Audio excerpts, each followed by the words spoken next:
Hello everyone, welcome back to my YouTube channel Wang share in emotions. I hope आप सब के लिए आप सब अच्छे हैं। अच्छे नहीं हो तो हो जाओ यार। सो गाइस, मैं आप सब के लिए एक सरप्राइज़ लेके आई हूँ और जो कि आपको अब तक रिसीव हो ही गया होगा।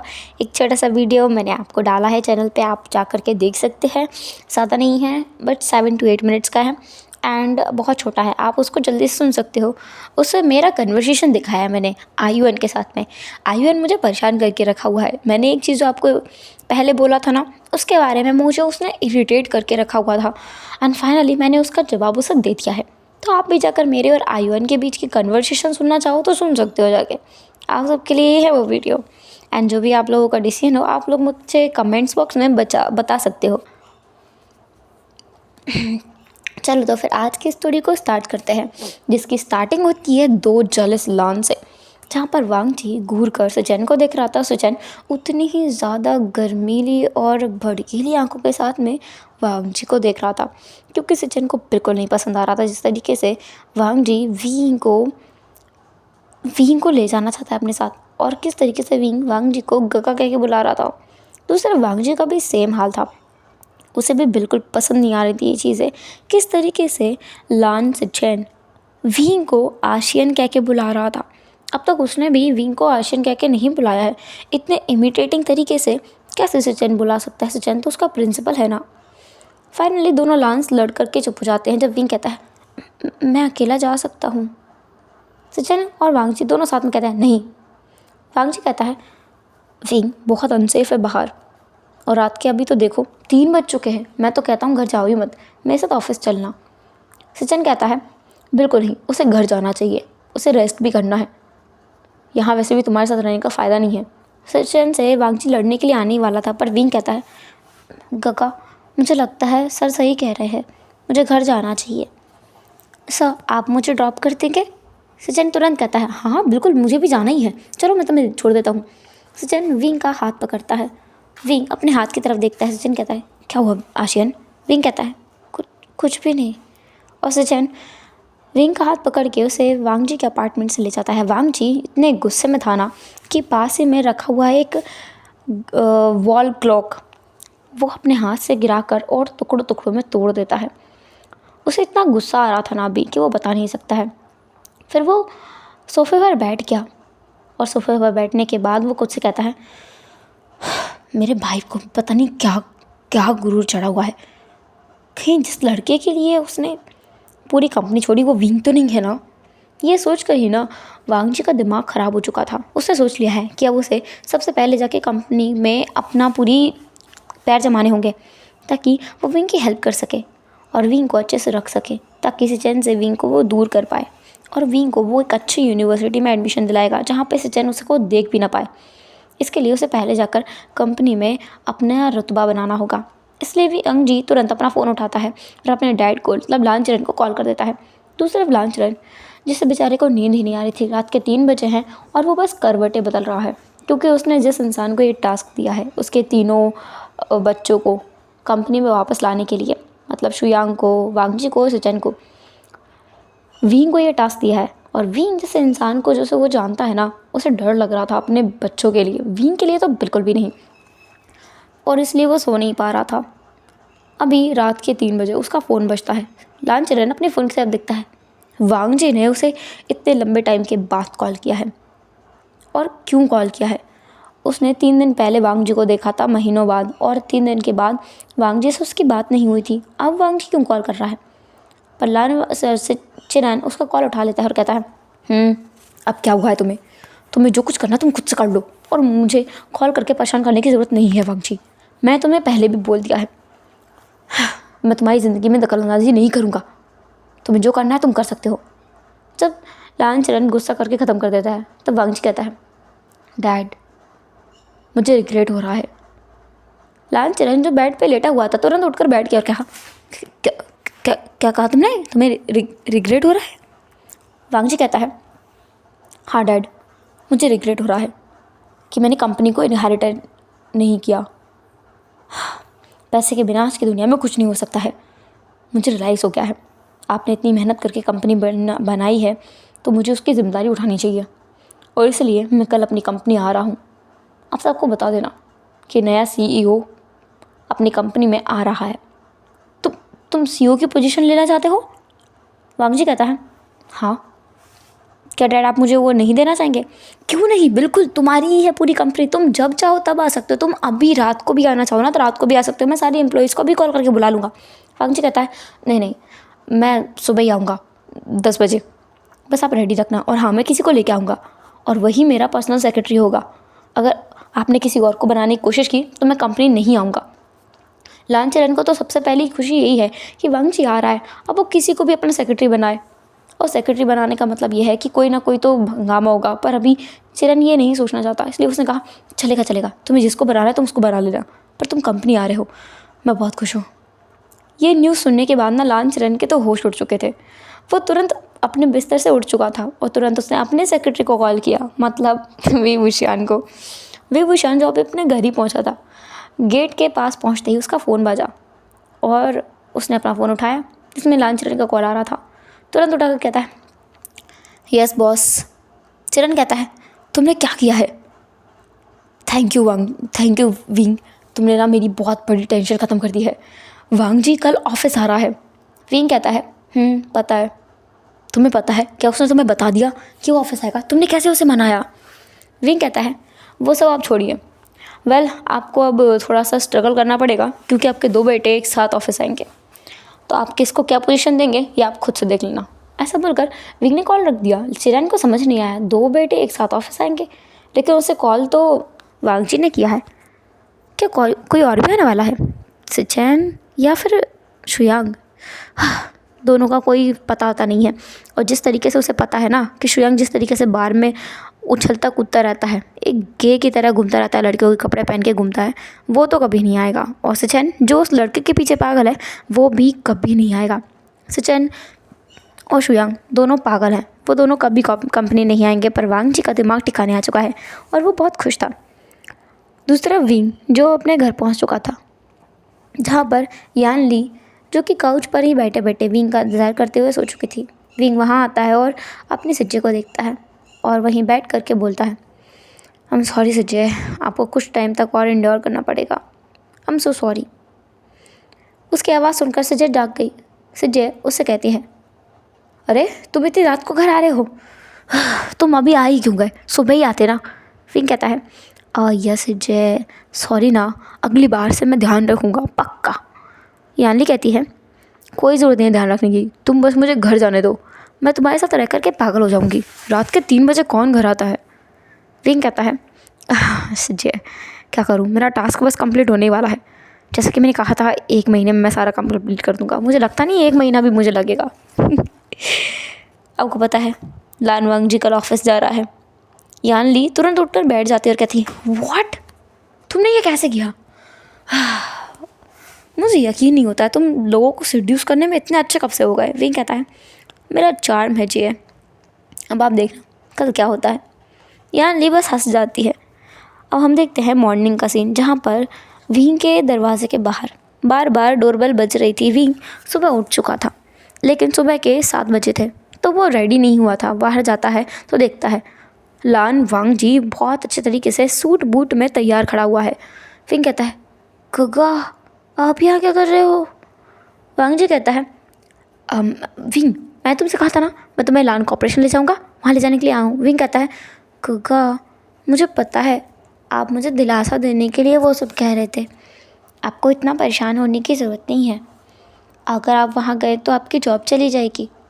मैं नहीं चाहता कि आप मेरी वजह से परेशानी में आओ। इससे अच्छा यही है कि मैं आपके साथ नहीं चाहता हूँ। वैसे भी मैंने सिज्जे को बता दिया है कि मेरी जॉब चली गई है। वांग जी कहता है, तुमने ऐसा क्यों किया? विंग कहता है, अगर नहीं करता तो उन्हें पता चल ही जाता, इसलिए मैंने बता दिया। अब मैं एक जॉब छोड़ दूँगा, बाहर वाली, आपको उससे परेशानी थी ना। वांग जी विंग की तरफ आकर कहता है, मैंने तुमसे एक बार कहा और तुमने वो काम छोड़ दिया। विंग कहता है, हाँ क्या नहीं छोड़ना था गगा। वांग जी विंग के करीब आता है और बिना किसी वार्निंग के वो विंग को गले लगा लेता है। विंग कहता है, गा। विंग की हकलाती आवाज़ सुनकर वांग जी विंग से दूर हटता है और स्माइल करता है। वांग जी जो सोच रहा था ये कितना क्यूट है, कितना प्यारा है, उतना ही ज़्यादा भोला है और मासूम है। मैं इसका किसी को फ़ायदा उठाने नहीं दूंगा। विंग सिर्फ मेरा है, सिर्फ और सिर्फ मेरा। फिर वांग जी विंग के सर पे पैट करता हुआ कहता है, अरे बहुत हुआ, चलो तुम जल्दी रेडी हो जाओ, हम लोग चलते हैं। और हाँ, ब्रेकफास्ट में मैं तुम्हें बाहर करा दूँगा। विंग कहता है, पर बस बहुत हुआ ना, मैंने कहा ना, और सवाल नहीं, जाओ रेडी होकर आओ। अब विंग दे जाता है और रेडी होकर आता है। एक सिंपल सा शर्ट पहन के आता है और ट्राउजर्स पहन के आ जाता है। वांग जी कहता है, परफेक्ट, तुम कुछ भी पहनो अच्छे ही दिखते हो। विंग कहता है, वो थैंक यू गगा। विंग अपनी आंखें झुकाते हुए ऐसा बोलता है। वांग जी कहता है, तुम शर्मा रहे हो विंग। विंग कहता है, नहीं तो बिल्कुल भी नहीं। वांग जी विंग के करीब आ जाता है एक कदम और विंग के वेस्ट को अपने हाथों से पकड़ता है, उसे अपनी तरफ खींच कर कहता है, विंग तुम्हें आशिन कह के क्यों बुलाते हैं। विंग कहता है, वो मेरे एडमिशन के टाइम पे मेरी सिस्टर गई थी, वो मुझे आशियन कह के बुलाती हैं, तो सर भी मुझे वो कह के बुला रहे थे। वांग जी विंग के करीब आते हुए कहता है, तुम्हें आशियन कह के और कौन कौन बुलाता है विंग। विंग कहता है, कोई नहीं बुलाता है, सिज्जे बुलाती है, कुछ दोस्त हैं और बस सर बुलाते हैं। क्या कोई तुम्हारा ऐसा नाम है जिसे कहकर कोई भी न बुलाता हो। विंग कहता है, मेरा। वांग जी विंग के करीब आकर कहता है, तो आज से मैं तुम्हें बाबा कहूँगा। विंग इसकी पूरी बॉडी में कांटे उठाए थे, क्योंकि कुछ भी हो उसने अपने आप को आज तक काम में झोंका हुआ है, तो उसके करीब इतना कोई नहीं आया था। विंग खुद से कहता है कि मैं पागल हो रहा हूँ, मैं इसे सिड्यूस करने आया हूँ कि इसे सिड्यूस होने के लिए आया हूँ। विंग खुद को शांत करते हुए बोलता है, पर ये तो गलत होगा ना, आप मुझे ऐसे कैसे बुला सकते हैं। वांग जी विंग के करीब आते हुए बोलता है, मैं तुम्हें बताया था ना कल, मुझे लड़के पसंद है। विंग कहता है, हाँ, और तुमने बताया था तुम्हें भी पसंद है। हाँ, और तुमने कभी डेटिंग ट्राई नहीं की है। विंग कहता है, हाँ, मैंने भी कभी डेट नहीं किया है। हाँ। वांग जी कहता है, तो हम लोग डेट करते हैं। हाँ। वांग जी कहता है, सच में। विंग कहता है, हाँ, मेरा वो मतलब नहीं था। तो तुम मना कर रहे हो। मैंने कब कहा। तो तुम हाँ कह रहे हो। मैंने हाँ भी खूब बोला है। विंग साफ साफ कहो ना, तुम क्या चाहते हो, मैं तुम्हें डेट करूं या नहीं, या तुम मुझे पसंद ही नहीं करते हो। विंग कहता है, गगा ऐसी बात नहीं है, पर आप क्या सच में सीरियस हैं। वांग जी कहता है, सीरियस नहीं हो तो फिर मैं तुमसे इतनी सीरियस बात करता ही क्यों। विंग कहता है, पर मैंने सुना है आप किसी को पसंद करते हो। वांग जी ये सुनने के बाद चक्कर खा गया था, उसका सर घूम गया था। वो किसी को पसंद करता है, पर किसे। फिर उसे याद आया वो अपने प्रीवियस बॉस यानी लान जियांग चेंग को पसंद करता था। अरे हाँ, वो तो जियांग चेंग को पसंद करता था ना। वो कहाँ से विंग को डेट करने के लिए पूछने लगा। वांग जी माफ़ी मांगते हुए कहता है, I am sorry wing. Wing कहता है, इट्स ओके गगा, मैं समझ सकता हूँ, आप बस मुझे दिलासा देने के लिए वो सब कह रहे थे। कोई बात नहीं, मैं प्रिटेंड करूँगा कि मैंने कभी वो सुना ही नहीं और आपने कभी कहा ही नहीं। विंग अपने बनी तीत दिखाते हुए स्माइल करता है और उस स्माइल ने वांग जी के बचे कुचे दिल को भी चीर दिया था और वांग जी लगता है पूरी तरीके से विंग के काबू में था। वांग जी कहता है, नहीं, ऐसे कैसे प्रिटेंड करोगे तुम, मैं तुमसे कहा है तो मैं वो करूँगा भी। और तुमसे किसने कहा ये बकवास कि मैं किसी को पसंद करता हूँ, मैं तुम्हें ही पसंद करता हूँ। फिर कहता है, सच में काका। आपको पता है, जब मैं आपको पहले दिन देखा था ना, आप मुझे उस दिन ही अच्छे लगे थे, पर मुझे डर लग रहा था। आप मेरे सीनियर हैं और एक परमानेंट एम्प्लॉय भी हैं। अगर आपके सामने मैंने अपनी फीलिंग्स रखी तो आप क्या सोचोगे। ऊपर से मुझे पता नहीं था कि आप भी लड़कों को पसंद करते हो। वांग जी विंग की तरफ देखता है, उसके चीक्स को पुल करते हुए बोलता है, तुम कितने क्यूट हो विंग, मेरा मन कर रहा है तुम्हारे गालों को स्क्वीज़ करता जाऊँ। विंग कहता है, काका मुझे दर्द हो रहा है। वांग जी के हाथ को हटाने के बाद विंग अपने गालों को सहलाता है। वांग जी विंग के हाथ को पकड़ता है और उसके गालों को देखता है जो कि लाल पड़ चुके थे। वांग जी फिर खुद को कंट्रोल नहीं कर पाता है, वो आगे बढ़ता है और विंग की चीक्स को किस करता है। विंग एक कदम पीछे हट के बोलता है, गो। वांग जी कहता है, क्या हुआ पापा, हम तो डेट कर रहे हैं ना, ये तो कॉमन होता है डेटिंग में। विंग कहता है, आपको कैसे पता है, आपने तो कहा था आपने किसी को डेट नहीं किया है। वांग जी कहता है, इतना तो कॉमन है बेबी, इतना सबको पता होता है। चलो हम लोग ऑफिस चलते हैं, मैं तुम्हें अपने ऑफिस में सबसे इंट्रोड्यूस कराऊंगा, चलो। विंग कहता है ये तो सही नहीं है ना, आपको अगर वहाँ जॉब मिली है और आप मुझे लेके जाएंगे तो लोग गलत। कोई कुछ नहीं समझेगा, मैं सबको बता दूंगा कि तुम मेरे लवर हो। विंग कहता है तो ये तो गलत होगा ना, ये कैसे हो सकता है। वांग जी कहता है क्यों, सच नहीं है क्या ये। विंग कहता है हाँ, तो बस चुप रहो फिर। वांग जी विंग को खींचकर अपनी कार में बिठाता है और वहाँ से कार को ड्राइव करते ले जाता है। पीछे से यान ली, जो अपने हाथ में कॉफ़ी का कप लिए ऊपर रूफ पे खड़ी हुई थी, वो अपार्टमेंट से नीचे देख रही थी जिस तरीके से वांग जी विंग को अपने साथ लेके गया है। और वो जिसने अपने हेडफोन्स लगा रखे थे, वो एक बटन प्रेस करती है और बोलती है आचिंग आचिंग आचिंग। तुम्हें देखना चाहिए था अभी किस तरीके से लान वांग जी को उल्लू बनाया है विंग ने। जियांग चेंग कहता है सिंचियर, इतनी मॉर्निंग में आपने मुझे ये कहने के लिए कॉल किया। मुझे पता है वो आधा पागल है और वो जिन लोगों के साथ है ना उन्हें पूरा पागल करने वाला है। मुझे पता ही नहीं था कि लान वांग जी मेरी कंपनी में काम कर रहा था। यानली कहती है तुम्हें यह भी पता नहीं होगा कि वो तुम्हें पसंद करता था, इसलिए तुम्हारी कंपनी में काम कर रहा था। जियांग चेंग जो बेड पे रोल करते हुए नीचे गिर जाता है, जिसकी आवाज़ यानली को आती है। यानली अपनी हंसी कंट्रोल करती हुई बोलती है क्या हुआ चिंग, तुम क्या कहीं गिर गए। जियांग चेंग उठकर बैठते बोलता है जी आप इतना भयानक मजाक कैसे कर सकते हो। लान वांग जी, लान लान कॉर्पोरेशन का टाइकून, वो मुझे पसंद करते हुए मेरी कंपनी में काम करने के लिए आया था। क्या मजाक है। यानली कहती है सच है ये, वरना फिर विंग तुम्हारी कंपनी में क्यों काम करने के लिए आया था। वांग जी को सीड्यूस करने के लिए ना, और वांग जी तुम्हारी कंपनी में काम क्यों करता फिर। जियांग चेंग कहता है ओह, मुझे पहले पता होता तो मैं उसे पटान देता, उसको जाके मैं बातें करता उससे, मैं उससे पट जाता कब का। कितने सारे पैसे मुझे ऐसे ही मिल जाते और उसको मैं बिज़नेस में इन्वेस्ट कर देता, फिर उसे डाइवोर्स देकर उसकी पूरी कंपनी अपने नाम करा लेता। यानली कहती है उफ़ो, तुम कितने भयानक सपने देखते हो नाचिंग। वो कहते हैं ना इंडियन फ्रेज़ में मुंगेरी लाल के हसीन सपने, वैसी हालत है तुम्हारी। जियांग चेंग कहता है आज ये, अब बस आप मत भी करो मुझे परेशान करना, अब मैं ऑफिस जाता हूँ। विंग तो है नहीं, अब मुझे ही सारा काम करना होगा। दूसरा हम देखते हैं वांग जी, जो अपने ऑफिस पहुँच चुका था। मतलब पहले उसने विंग को ब्रेकफास्ट कराया और फिर बाद में वो लान कॉर्पोरेशन में पहुँच चुका था। काफ़ी सारे लोग बाहर ही खड़े हुए थे उसका स्वागत करने के लिए। वांग जी की कार को आकर के एक ड्राइवर गेट को खोलता है। वांग जी बाहर निकलता है और फिर विंग के सामने का जाकर गेट खोलता है और उसके हाथ को पकड़ के बाहर निकालता है। सब लोग देख रहे थे। विंग कहता है को यहाँ इतनी भीड़ क्यों है।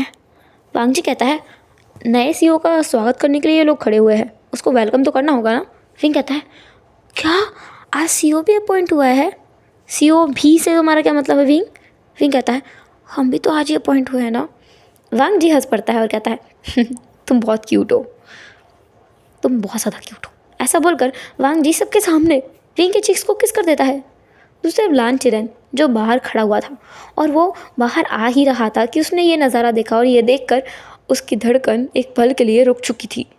उसे ऐसा लगा कि उसने कुछ गलत देख लिया है। दूसरे पल उसे दिखा कि किस तरीके से वांग जी विंग के हाथ को पकड़ के उसे अंदर लेके आया था। लान चिरन का पूरा फोकस उन दोनों के हाथ की तरफ था, जिस तरीके से वांग जी ने विंग के हाथ को पकड़ा हुआ था।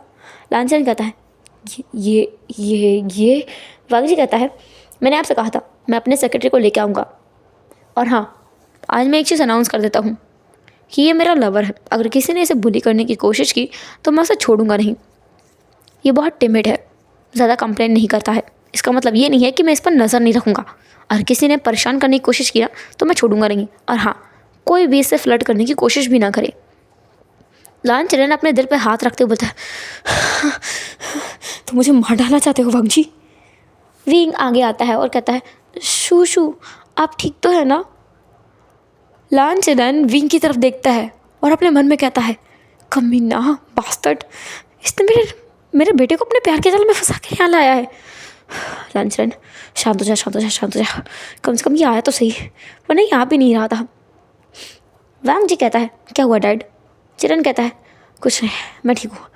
हाँ सब लोग सुन लो, ये मेरा बेटा है लान वांग जी और आज से ये लान कॉर्पोरेशन का सीईओ है। तुरंत ही एक आवाज़ आती है, मैं एग्री नहीं करता हूँ। सब लोग उस तरफ देखते हैं। लांचरन भी देखता है उठकर थोड़ा सा कि कौन आया है, और वो देखकर बहुत खुश हो गया था क्योंकि लांचचैन वहाँ खड़ा हुआ था। लांचचैन वहाँ आता है और कहता है, डैड मैं इस चीज़ से एग्री नहीं करता हूँ, वांग जी यहाँ का CEO नहीं बन सकता। और सब लोग बस देख रहे थे कि दूसरा मतलब सेकंड यंग मास्टर भी यहीं पर हैं और यंग मास्टर भी यहीं पर हैं। भगवान, वो दोनों यहाँ क्या कर रहे हैं। उन्होंने यहाँ तक सुना था कि दोनों जो लांस हैं वो कंपनी में बिल्कुल भी इंटरेस्टेड नहीं है। लांच रन तो किसी को गोद लेने के बारे में सोच रहा था, और अभी दोनों यहाँ पर हैं और वो कंपनी के ऊपर से लड़ रहे हैं। लांस रन अब जाकर के बहुत रिलैक्स महसूस कर रहा था। उसे यही चाहिए था कि उसके नेफ्यू, उसका बेटा आपस में लड़े कंपनी के लिए, ना कि ये कि वो दोनों भाग जाए। आखिर उसने इतनी मेहनत किस लिए की है, अपने बच्चों के लिए ना। तो वो चाहता है कि वो उसके कंपनी को इनहेरिटेंस करने के लिए एक दूसरे से लड़े झगड़े और चिरन को प्लीज़ करें ताकि वो कंपनी किसी एक के नाम कर दे। और फाइनली अब उसे वो मिल रहा था। अब जाके उसे इशू क्रिएट हो रहा था। इससे पहले कि वो पूरे तरीके से एंजॉय कर पाता है सिनेरियो को, उससे पहले ही उसे मुसीबत का एहसास हो चुका था, क्योंकि लांस चेन आगे आकर बोलता है, डैड अगर आपने इसे यहाँ का CEO बनाया तो मैं आपसे साथ में सारे रिश्ते तोड़ दूँगा। लान वांगजी भी कहता है, अगर आपने मुझे यहाँ इसका CEO नहीं बनाया तो देखना डैड क्या होगा, आप मेरी शक्ल नहीं देख पाएंगे ज़िंदगी में कभी।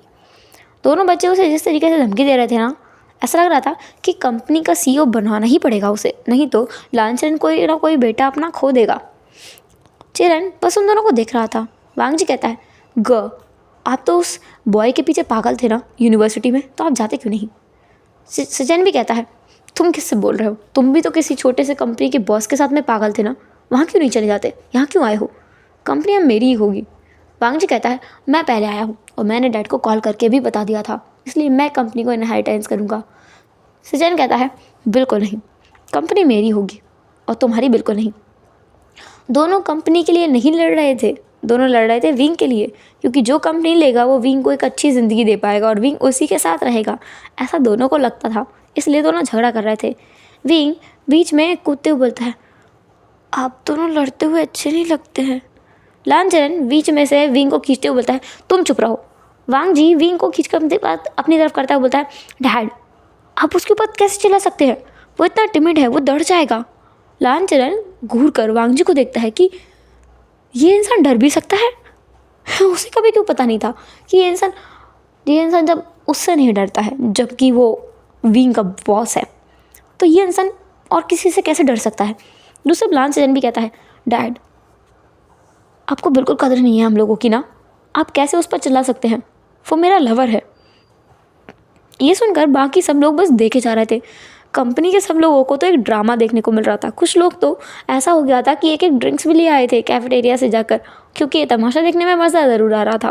दूसरा वांगजी कहता है, डैड गगा से कह दीजिए कि विंग उनका लवर नहीं हो सकता, क्योंकि वो मेरा बॉयफ्रेंड है। लांचचैन कहता है, विंग आशन, क्या तुमने सुना इसने क्या कहा, क्या ये सच है। विंग थोड़ा सा आगे कहता है, सर हाँ गगा मेरे बॉयफ्रेंड है। सजन हैरान हो जाता है, उसकी आंखों में आंसू आ गए। वो कहता है, ये कब हुआ। विंग कहता है, आज सुबह उन्होंने पूछा और तुमने हाँ कर दिया। तुम ऐसे कैसे उसे हाँ कर सकते हो विंग, तुम्हें देखा भी नहीं कि वो किस तरीके का इंसान है, तुम उसे जानते ही कितने दिनों से हो, 2-3 दिन ही तो हुए हैं तुम्हें उसे जाने हुए, तुम उसे हाँ कैसे बोल सकते हो। तुम्हें हाँ उस इंसान को बोलना चाहिए जिसका कैरेक्टर अच्छा हो। वांगजी कहता है, हाँ जैसे कि आपका। सचिन कहता है, तुमसे तो बेटर ही है। विंग उन दोनों को लड़ते हुए देख रहा था। इससे पहले कि दोनों और ज़्यादा लड़ते, एक और आवाज़ आती है, कौन इतना लड़ रहा है, क्या मुझे आने में देर हो गई है। दोनों भाई मिलकर मेन एंट्रेंस की तरफ देखते हैं, जहाँ से जो शुयांग है वो बहुत ही स्टाइलिश मोड में चलते हुए आ रहा था। उसने गॉगल्स लगा रखे थे, वो गॉगल्स को नीचे करता है और आगे आता है और वो विंग को देखता है और कहता है, हेलो ब्लैक एंजल। विंग जो है शुयांग को देखता रह गया। उसने ये चीज़ तो बहुत डिलिबरेटली की थी कि लांचचैन और वांगजी एक दूसरे से लड़े, पर वो इस तीसरे मधुमक्खी को तो भूल ही गया था। इसे तो उसे हैंडल करना होगा ना। विंग 2 कदम पीछे हट के बोलता है, क्या क्या चाहिए तुम्हें। वांगजी विंग को पकड़ते हुए बोलता है, क्या हुआ विंग, तुम इतने डरे हुए क्यों हो? क्या इसने कुछ किया है? सचिन भी कहता है, क्या हुआ आशिन, तुम इतने डरे हुए क्यों हो? शुयांग, तुमने क्या किया है इसके साथ? शुयांग कहता है, ओह, तुमने नहीं बताया हमारे बारे में? ये कितना इंटरेस्टिंग है ना ये। वेल, कोई नहीं, मैं बता देता हूँ। वींग जो एक पल के लिए शुयांग को देखता रह गया, पर शुयांग कहता है,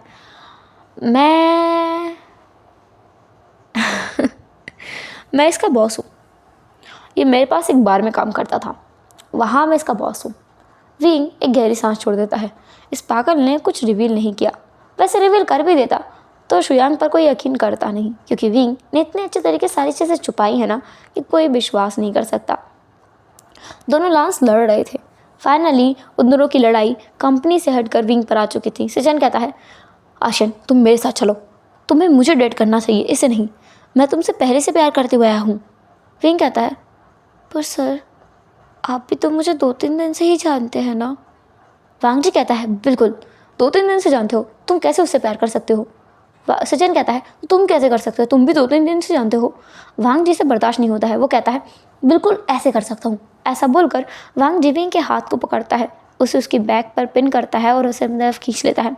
फिर विंग के वेस्ट के अराउंड अपने हाथ को रैप करता है, उसकी गर्दन के पीछे अपने हाथ को ले जाता है, अपने फेस को विंग के फेस के करीब करते हुए विंग के लिप्स पर वो किस करने लगता है, सबके सामने।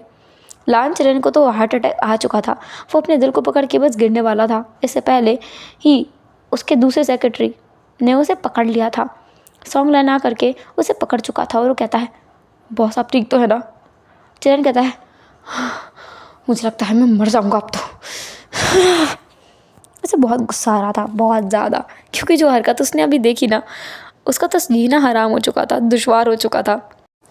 यहाँ से सीन शिफ्ट करके देखते हैं कुछ देर बाद का सीन। हम देखते हैं लान चरण के कैबिन में, मतलब डायरेक्टर के कैबिन में, जहाँ पर प्रेसिडेंट के कैबिन में, जहाँ पर वांग जी, सिचेन, शुयांग और विंग, सॉन्गलैन और लांचरन, ये सब लोग वहाँ पर थे। लांचरन घूर कर अपने तीनों बच्चों को देखता है। शुयांग जो बहुत ही स्टाइल में साइड में बैठा हुआ था, और अभी लांचरन का ध्यान बाकी 2 लोगों पर था, क्योंकि उसका ध्यान शुयांग पर नहीं था। शुयांग ने कुछ किया ही नहीं है, वो ना तो विंग के ऊपर से लड़ा है और ना ही कंपनी के ऊपर से, वो तो आराम से बैठा हुआ है। लड़ाई कर रहे हैं तो दोनों ये पागल लोग, लान वांग जी और जियांग लान सिचेन। लान चरण के गेज को देखकर वांग जी कहता है, डैड। ऐसा बोलते हुए वांग जी अपने घुटनों के बल बैठकर कहता है, I am swearing to God, मैं विंग से बहुत प्यार करता हूँ। अगर मुझे वो नहीं मिला तो मैं जी भी नहीं पाऊँगा। फिर सचिन भी वैसा ही करता है, वो भी घुटनों के बल आकर बैठता है, अपनी 3 उंगलियों से कसम खा के वो बोलता है, मैं कसम खाकर कहता हूँ डैड, अगर आपने मेरे मामले में इंटरफेरेंस किया ना, मैं आपसे इस ज़िंदगी में कभी बात नहीं करूँगा। मैं कंपनी इनहेरिटेंस करने के लिए तैयार हूँ, पर बदले में आपको ये एश्योर करना होगा कि वांग जी आशिन से दूर रहेगा। दूसरी तरफ विंग कहता है, डैड, अगर आपने ऐसा किया ना तो मैं आपकी कंपनी है इनहेरिटेंस करना तो बहुत दूर की बात है, अपनी शक्ल भी आपको इस ज़िंदगी में कभी नहीं दिखाऊंगा। आपको याद है ना, 3 महीने से गगा यहाँ नहीं आए थे। मैं आपको देखने के लिए बार बार आया हूँ, आपसे बात करने के लिए आया हूँ। लान चरण को याद आया कि हाँ, इन 3 महीनों में वांग जी आया तो है, पर उससे बात करने के लिए नहीं, बल्कि अपना सामान उठाने के लिए, कभी कुछ खाने के लिए, तो कभी बस लांचरन को ये बताने के लिए कि उसकी ज़िंदगी में इंटरफेरेंस ना करे, क्योंकि लांचरन कभी ना कभी किसी न किसी इंसान को वांग जी पर नज़र रखने के लिए भेज रहा था। इसलिए वो लांचरन को देखने के लिए तो कोई भी नहीं आया इनमें से। उसे याद है, इतने अनग्रेटफुल बच्चे कैसे हो सकते हैं उसके, जो उसकी बिल्कुल चिंता ही नहीं करते हैं। उसे तो बहुत गुस्सा आ रहा था। अब वो घूर कर विंग को देखता है, और जैसे ही विंग ये देखता है ना, वो तुरंत अपने घुटनों के बल गिर जाता है, और ये देखकर दोनों लांस उठ करके विंग के पास आते हैं और उसे उठने में मदद करने की कोशिश करते हैं। पर विंग अपने सर को भी नीचे झुकाते हुए बोलता है, मिस्टर लान, मुझे मुझे बिल्कुल नहीं पता था कि जिन लोगों से मैं आराम से बात करता हूँ वो आपके लान कॉर्पोरेशन के दोनों बच्चे हैं। अगर मुझे पता होता तो मैं कभी उनसे मिलने की कोशिश भी नहीं करता। गगा, नहीं, मिस्टर लान वांग जी, मैं कभी उनसे नहीं मिलता। वो तो एक छोटी सी कंपनी में काम करते थे जहाँ मैं इंटर्न था, इसलिए हम दोनों में अगर आप कहे तो मैं सब कुछ छोड़ के चला जाऊँगा, कभी इन दोनों के पास नहीं आऊँगा, कभी भी नहीं। ये सारा परफॉर्मेंस शुयांग बैठ के आराम से देख रहा था। उसे तो बहुत इंटरेस्टिंग लग रहा था। उसने इतना खतरनाक इंसान आज तक नहीं देखा। उसे समझ आ चुका है, उसे इतना तो समझ आया है कि विंग उन तीनों के साथ गेम खेलते हुए आया है, पर इसकी वजह क्या है ये उसे पता लगाना भी बाकी है। जिस तरीके से लान चिरन विंग को घूर रहा है, उसे यह तो समझ आ गया कि चिरन विंग को बिल्कुल पसंद नहीं कर रहा है, और वो भी इसीलिए नहीं कर रहा होगा क्योंकि दोनों के दोनों लांस विंग के पीछे पागल है। शुयांग वहाँ से उठता है और अब लान चिरन के पास जाता है, उसके शोल्डर्स को मसाज करता है। लान चिरन थोड़ा रिलैक्स हो चुका था। शुयांग कहता है, शू मैं कहता हूँ कि इन तीनों को एक मौका देना चाहिए। आप इन तीनों को एक एक काम दे दो। अगर ये लोग अपना अपना काम कर पाते हैं तो आप इनकी चॉइस के मुताबिक चीज़ें करना, और नहीं कर पाते हैं तो इनका कोई यूज़ भी नहीं है, तीनों को निकाल देना। लान चिरन पीछे मुड़कर देखकर शुयांग की तरफ देख कर कहता है, अगर मैं तीनों को निकाल दूंगा तो मेरी कंपनी का क्या होगा? शुयांग कहता है, शू मैं तो इनसे लड़ाई की भी नहीं है, अगर तीनों नहीं हैं तो मैं तो आपका बिगड़ा हुआ औलाद हूँ ना। कोई बात नहीं, मैं आपकी कंपनी को इनहेरिटेंस कर लूँगा, आप चाहें तो, मुझे कोई इंटरेस्ट है नहीं वैसे। ऐसा बोलकर शुयांग बस मसाज करने लगता है लान चिरन के कंधों की। लान चिरन कहता है, तुमने आज से पहले तो ये बात कभी नहीं कही।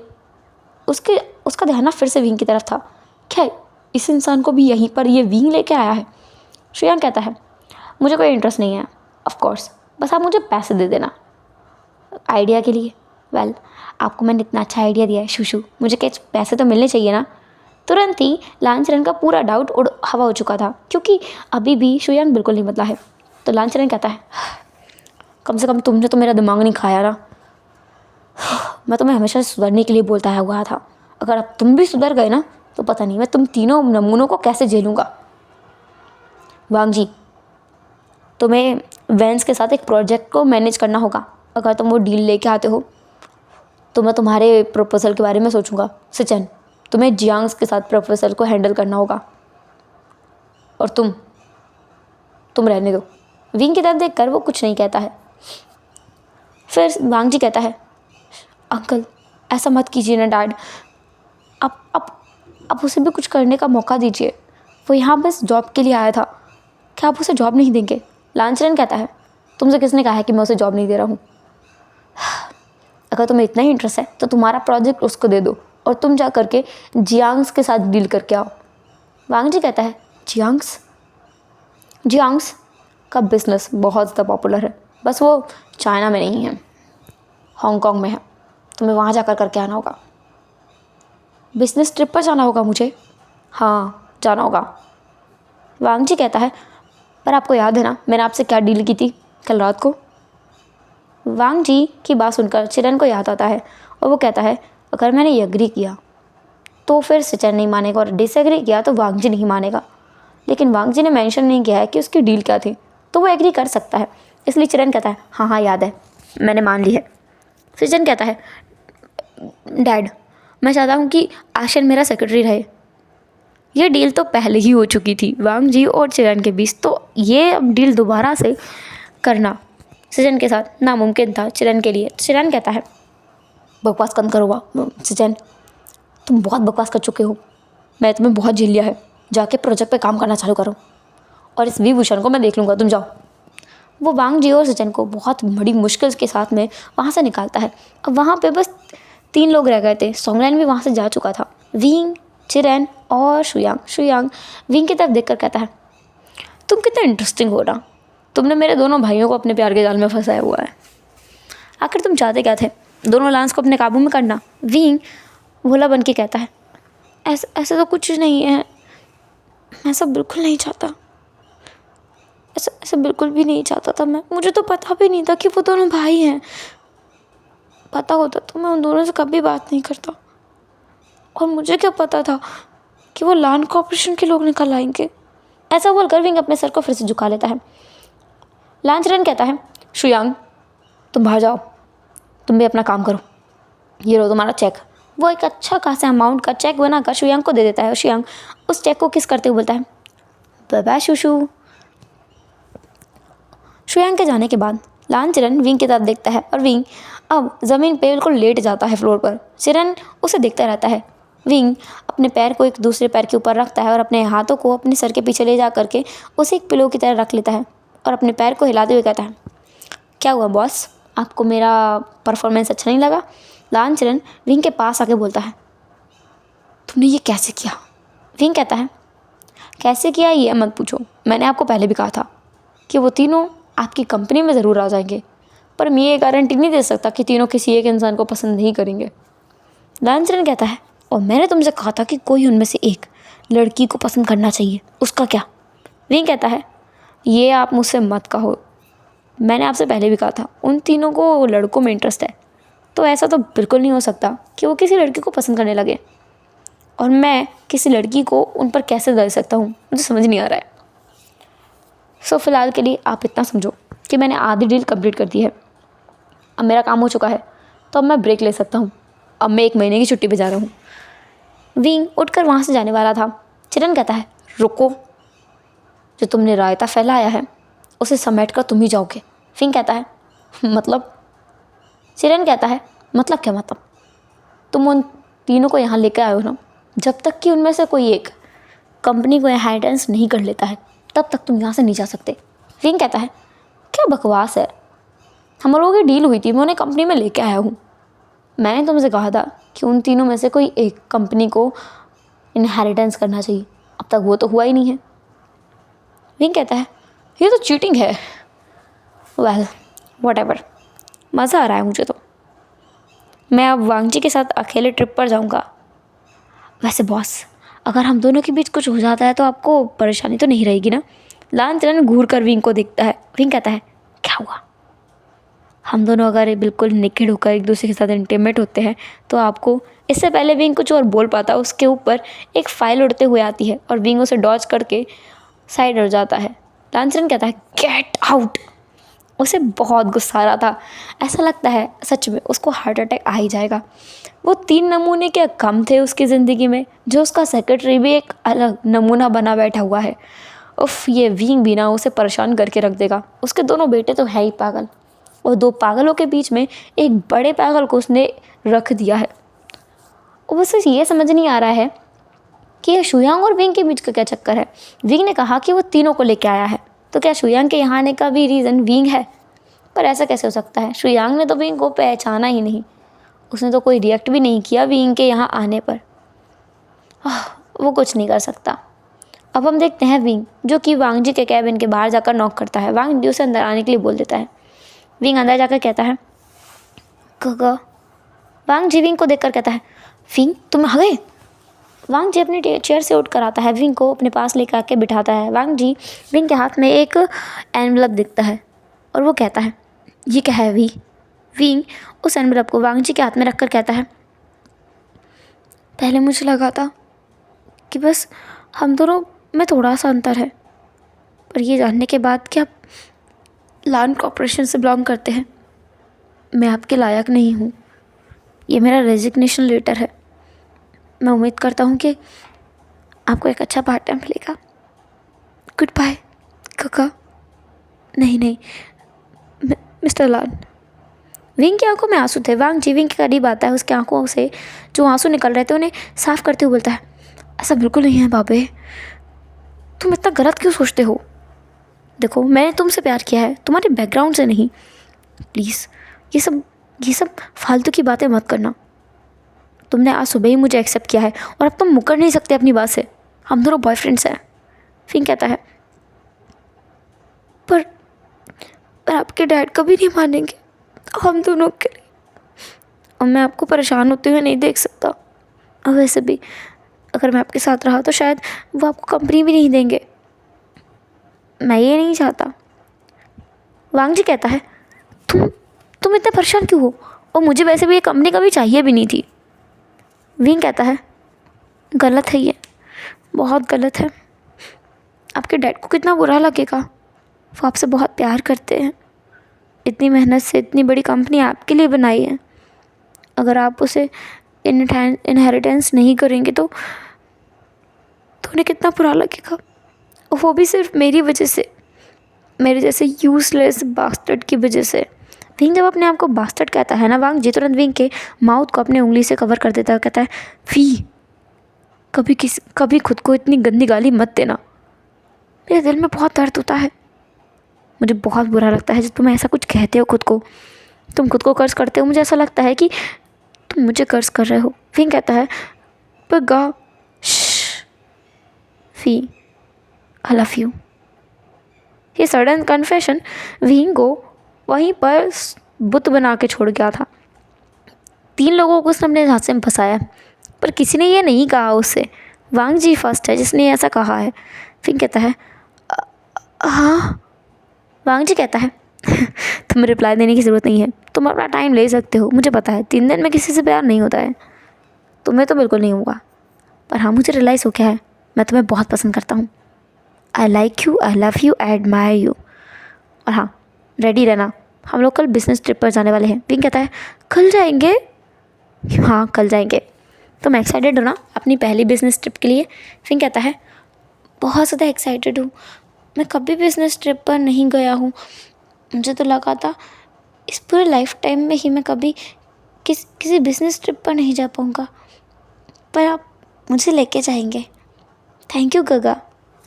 वांग जी विंग के सर को सहलाता है और फिर बिना किसी वार्निंग के विंग के लिप्स पर किस कर देता है। विंग कहता है का। वांग जी कहता है क्या हुआ, अपने बॉयफ्रेंड को किस करने के लिए भी मुझे उसकी परमिशन लेनी होगी? विंग शर्माते हुए बोलता है आप बहुत बुरे हैं बुरा तो मैं पहले से हूँ, तुम्हें पता अब चल रहा है, और हो सकता है कुछ टाइम में तुम्हें बहुत अच्छे से पता चल जाए कि मैं कितना और बुरा हो सकता हूँ। विंग बस हंसने लगता है, और इस बार विंग नाटक नहीं कर रहा था, वो सच में खुश था। वो खुशी से विंग वांग जी को गले लगाते हुए बोलता है काका आप कितने अच्छे हैं ना आप बहुत अच्छे हैं। वांग जी कहता है तुम भी बहुत अच्छे हो। मुझे ऐसा लगने लगा है जैसे मैं कंप्लीट होता जा रहा हूँ, पूरा होता जा रहा हूँ। वांग जी खुश था, विंग भी खुश था। अब हम देखते हैं यहाँ से कुछ देर बाद का सीन, जहाँ पर विंग कंपनी के बाहर था। उसके हाथ में एक सिगरेट थी और वो कंपनी से एक अच्छी खासी दूरी पर अपने कार के बाहर खड़ा हुआ था और स्मोक कर रहा था। उसने एक सिप लिया और किसी के चेहरे पर उस धुएं को उड़ा दिया। सामने शुयांग था। शुयांग विंग को देखकर कहता है ओह गॉश, तुम सच में एक स्मार्ट फॉक्स हो।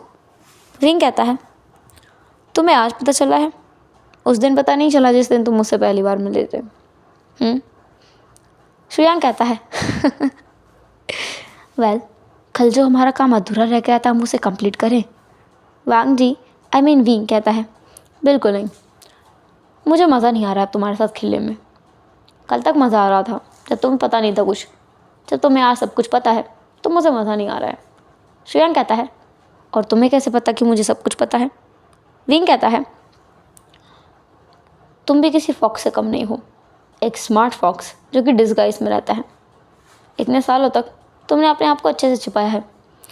सबको लगता है तुम एक प्ले बॉय हो, पर किसी को नहीं पता है कि तुमने अपने दम पर इतना बड़ा बिजनेस चलाया हुआ है वो भी एक अलग ही नाम से। हाँ, love the love is real, इस नाम से कितने बार खोले हैं तुमने? हाँ, और बार में जाने का पर्पस भी यही है तुम्हारा। श्रेयांक कहता है इसलिए मुझे तुम में ज़्यादा इंटरेस्ट है क्योंकि तुम्हें बाकी लोगों से कुछ ज़्यादा पता है। किसी को नहीं पता है जिस बार में बैठ कर के मैं पीता हूँ वो बार मेरा खुद का है और मैं बस वहाँ पर इंस्पेक्शन के लिए जाता रहता हूँ। हर दिन एक नए बार में जाता हूँ। बस जिस दिन से तुम्हें देखा है उसी में जा रहा था। विंग कहता है वेल क्या मुझे तुम्हारी कंपनी के शेयर मिल सकते हैं? शुयांग विंग को घूर कर देख कर कहता है तुम्हारी दोनों लान से दाल नहीं गली तो तुम मेरे पास आ गए। हाँ। विंग कहता है तो क्या इसमें कुछ गलत है क्या? हर एक इंसान पैसे चाहता है, मैं भी उनमें से एक हूँ। किसी के पास अच्छा बैकग्राउंड है तो वो इन्वेस्टमेंट अच्छे से ढूंढ लेता है, जैसे कि तुम। पर मेरे साथ ऐसा नहीं है। मैं बहुत गरीब फैमिली से बिलोंग करता हूँ और मेरे पास झूठ बोलकर लोगों को फंसाकर उनसे पैसे हटने के अलावा कोई और रास्ता नहीं है। शुयांग विंग के करीब आकर कहता है तो तुम लोगों को पागल बना के पैसे लेते हो? विंग कहता है हाँ, तो इसमें क्या गलत है? वैसे भी तुम तो ऐसा नहीं करते हो ऐसे कि तुम्हारे कितने कैसीनोस हैं, उसमें कितने लोगों को पागल बनाकर तुम पैसा ऐंठते हो, ये मुझसे अच्छे से तुम जानते हो, है ना? और तुम कितना इलीगल काम करते हो ये भी किसी को पता नहीं है ना। श्रेयांक कहता है तुम्हें ये भी पता है, तो फिर तुम्हारा ज़िंदा रहना बहुत ख़तरनाक है, तुम्हें अब मरना होगा। विंग कहता है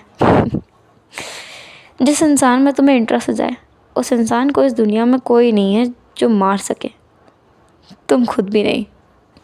ऐसा बोलकर विंग उस कार में बैठ जाता है। वो कार विंग की नहीं है, शुयांग की है। शुयांग एक शाय करता है और फिर वो भी आके कार में बैठ जाता है। फिर कार को ड्राइव करते हुए शुयांग अपने कसिनो लेके जाता है जहाँ पे इलीगल स्मगलिंग चलती रहती है, और वो स्मगलिंग चलती है ड्रग्स की। फिर वहाँ आता है और कहता है तुम्हें नहीं लगता तुम कुछ गलत कर रहे हो? शुयांग कहता है क्या गलत किया है? मैं ड्रग्स सेल करता हूँ और इसमें कुछ गलत नहीं है। हाँ, अगर मैं स्टूडेंट को शेयर करता, बच्चों को शेयर करता तो मैं गलत मानता, पर मैं ऐसा कुछ नहीं करता। जब तक कि कोई 20 तक की एज का ना हो जाए, हमारी कंपनी उन्हें ड्रग सेल नहीं करती है। विंग कहता है और तुम्हें कैसे पता जिसने ड्रग कंज्यूम किए वो 20 का है या 12 का? शुयांग कहता है इससे फ़र्क नहीं पड़ता है, हम अपनी तरफ से पूरी कोशिश करते हैं, और वैसे भी आज की दुनिया पैसों पे चलती है और पैसों के लिए हम कुछ भी करने को तैयार हो जाते हैं। बस मेरे जैसे इंसान कुछ एथिक्स, कुछ मोरल लेके चलते हैं।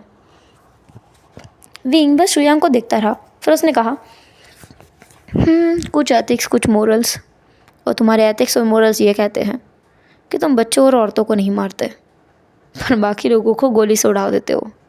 शुयांग कहता है तुम कुछ ज़्यादा ही जानते हो मेरे बारे में। ऐसा बोलकर शुयांग विंग के करीब आने लगता है और विंग अपनी जगह से पीछे बिल्कुल नहीं हटता है।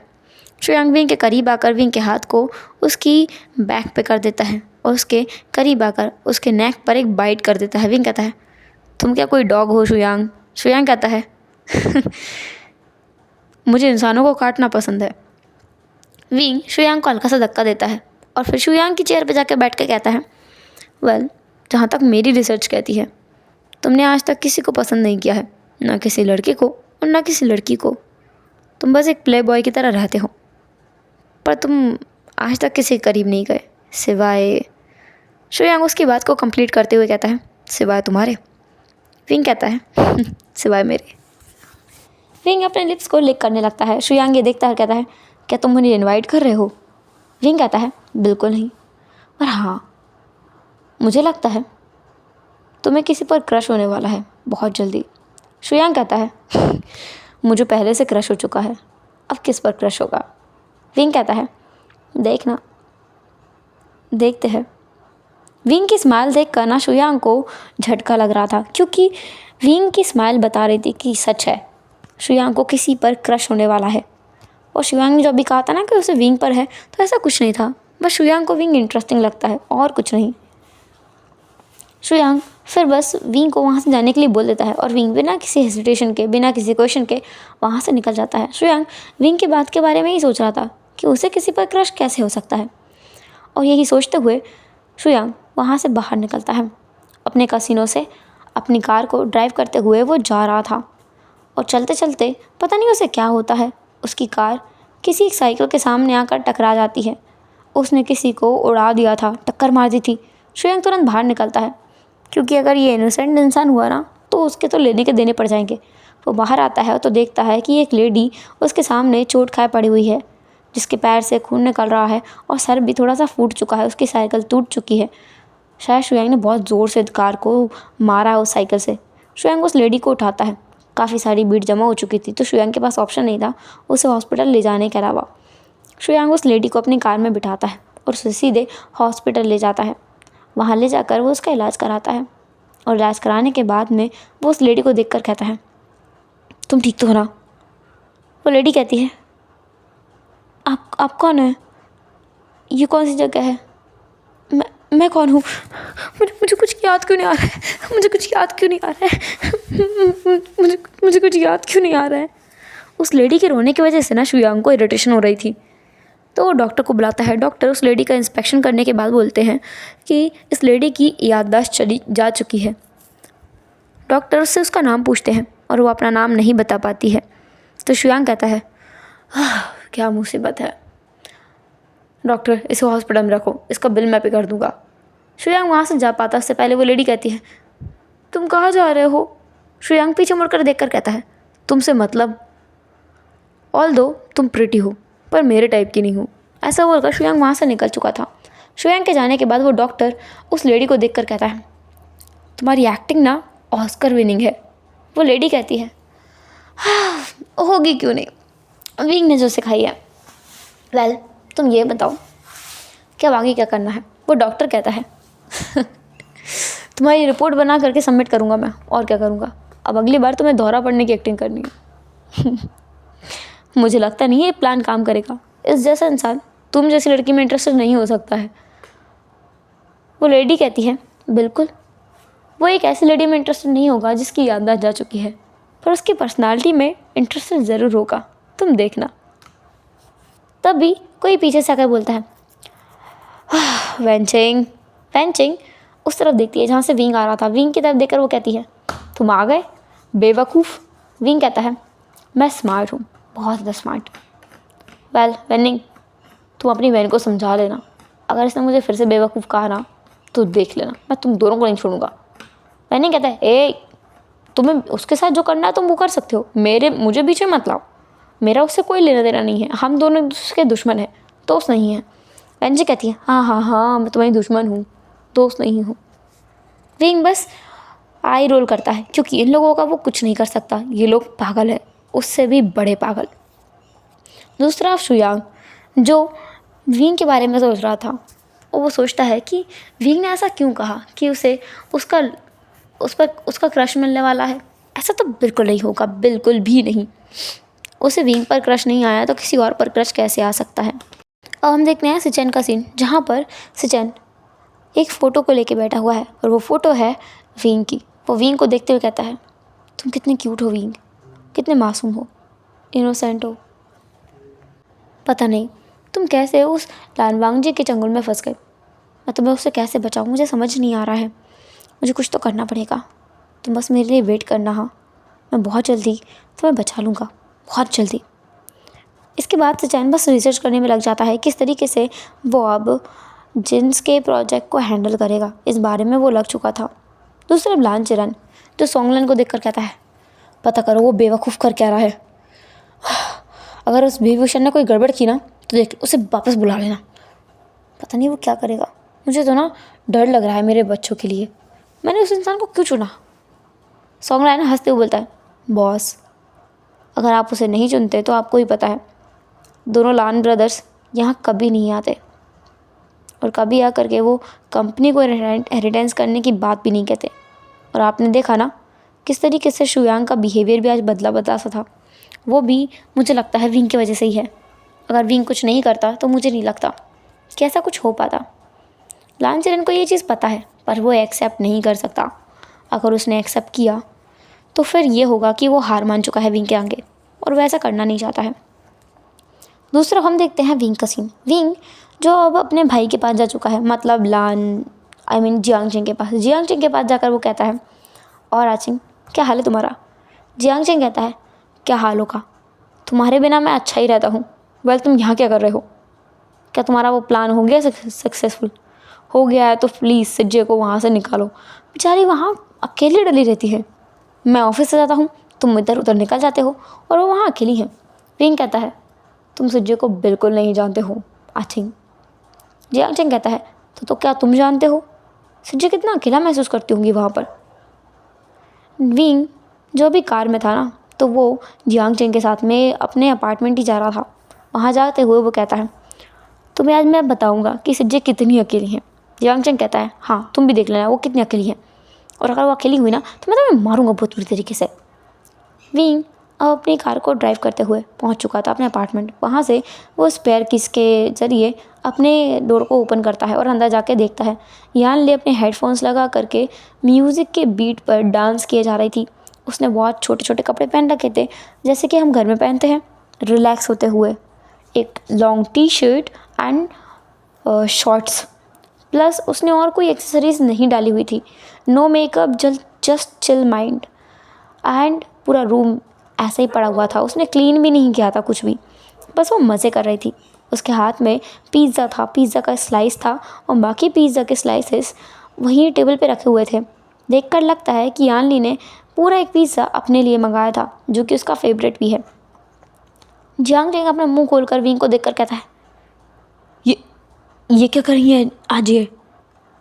विंग कहता है, सिंच ये इंजॉय कर रही है, जो कि उन्हें करने को असल में मिलता नहीं है, तो क्यों ना करें। जियांग टेंग कहता है, तुम्हारा मतलब है आज ये को अकेले रहना पसंद है? विंग कहता है, और नहीं तो क्या। तुम्हें कभी लगता है किसी लड़की को जब हर एक चीज़ के लिए रोका टोका जाता है तो उसे अच्छा लगता होगा? यहाँ से जे को कोई नहीं रोक टोकता, वो अपनी मर्ज़ी से उठती हैं, अपनी मर्ज़ी से काम करती हैं, जो उनके मन में आता है वो करती हैं, तो यहाँ ज़्यादा खुशी की बात है उनके लिए। जियांग टेंग कहता है, पर तुम्हें पता है ना, उनके बिना पूरी कंपनी खाली पड़ी हुई है। विंग कहता है, हाँ हाँ हाँ पता है, और मैं यही बताने के लिए उन्हें आया हूँ कि आज से वो वापस जा सकती हैं। जियांग टेंग विंग को पकड़ के कहता है, तुमने इतनी जल्दी काम कंप्लीट कर दिया? अभी तो 4 ही दिन हुए हैं। विंग कहता है, अभी हुआ नहीं है, हो जाएगा, लेकिन बहुत जल्द हो जाएगा। मैं कह रहा हूँ ना, 1 महीना भी नहीं लगेगा मुझे मेरे काम को कंप्लीट करने में। मैंने तो पहले भी कहा था, मेरे लिए तो चुटकियों का खेल है लान ब्रदर्स को अपने प्यार के जाल में फंसाना। यान ली अपने हेडफोन्स को उतारती है जब उसको विंग और जियांग टेंग दिखते हैं, और वो उनके पास आकर कहती है, क्या बात है, तुम दोनों आज जल्दी आ गए? और तुम क्या ला विभूषण, कुछ पैसे दोगे मुझे? तुम्हारे साथ मैं 35वें दिन रह रही हूँ, ये 5th डे है। फिर कहता है, जी है, आपको पैसे के अलावा कुछ दिखता है? यानली कहती है, बिल्कुल नहीं, पैसा इस दुनिया में सबसे इम्पॉर्टेंट चीज़ है और मुझे उसके अलावा कुछ नज़र नहीं आता है। फिर कहता है, कुछ नहीं हो सकता मेरी बहन का। जियांग टेंग कहता है, पर सज्जय, आपके पास तो इस बेवकूफ़ से ज़्यादा पैसा है ना। यानली कहती है, किस बेवकूफ़ ने कहा है तुम्हें कि मेरे पास इससे ज़्यादा पैसा है? अगर इससे ज़्यादा पैसा होता तो मैं अपने वहाँ पे जाके आराम नहीं कर रही होती, मैं क्यों यहाँ होती इसके साथ? जितना मैं एक दिन में कमाती हूँ ना, उससे डबल तो मुझे पे कर रहा है, तो मैं यहाँ हूँ। जियांग टेंग कहता है, आज ये आप कुछ नहीं कर सकता मैं किसी का।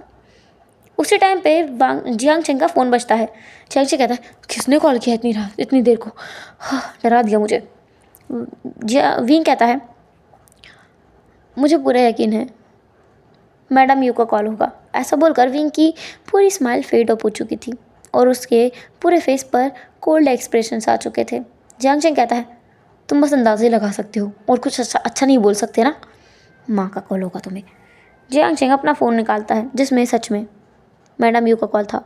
जियांग टेंग कहता है, तुम क्या मेरे फ़ोन को बिना देखे पता लगा सकते हो किसका कॉल है? हर बार सही होते हो।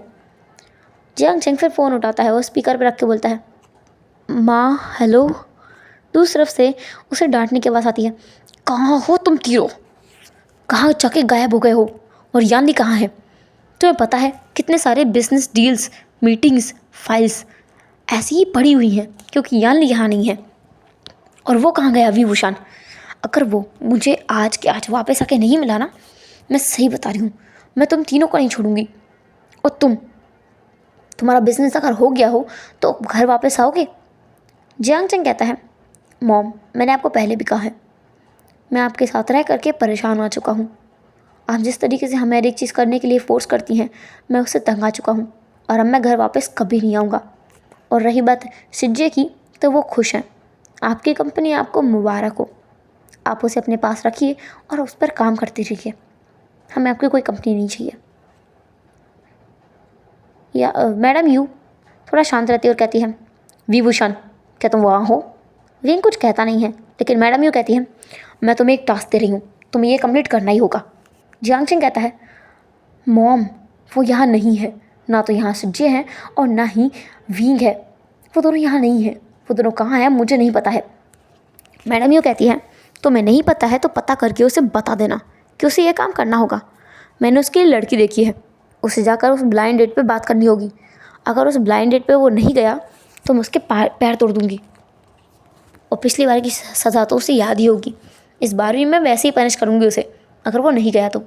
मैं एड्रेस और उस लड़की की फ़ोटो दोनों तुम्हें भेज दूँगी। उस नालायक को बता देना। विंग जो वहीं खड़ा हुआ था, मैडम यू का फ़ोन जब कट जाता है तब जियांग चंग विंग की तरफ देखता है ऐसी नज़रों से जैसे वो तसल्ली देना चाहता हो विंग को। विंग कहता है, फ़ोटो कैसा है दिखाओ। वो फ़ोटो देखकर विंग कहता है, क्या मैडम यू को ये बंदर मिली थी, कोई और नहीं मिला मेरे लिए? कितनी बेकार चॉइस है।